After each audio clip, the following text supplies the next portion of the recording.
Hello everyone, a very good morning to you. Welcome to today's edition of The Bottomline. Here are the top headlines. Red sand dunes in Bheemili limits to be developed as tourism centre. Tirupattur District Administration gears up to revive tourism. Hill station in Wayanad vaccinates all its tourism sector. Maharashtra government to launch exciting new Adventure Tourism PolicyTanzania to host major regional tourism expo. Jammu ropeway, a major tourism attraction, to instill new enthusiasm in tourism sector.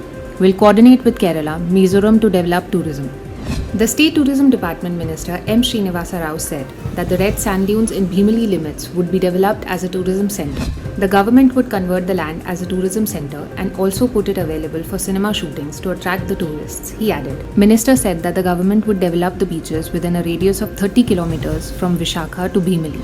The Tirupattur District Administration is gearing up to revive tourism on the hill station to generate the much needed revenue for the newly formed district. Job creation, both direct and indirect, is another aim for the new initiative.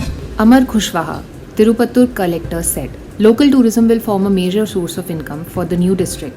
The idea is to convert the entire district into a tourist hotspot rather than categorizing certain places alone as tourist spots. Tourism Minister Mohammad Riaz said that the campaign would be extended to other tourism locations across the state in a move aimed at promoting Kerala as a safe tourism destination.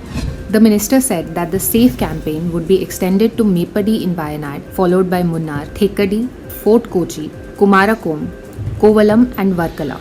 That's all we have for you in today's edition of The Bottomline. Thank you for joining us. For more such travel and tourism industry updates, stay tuned till tomorrow. Have a great day ahead.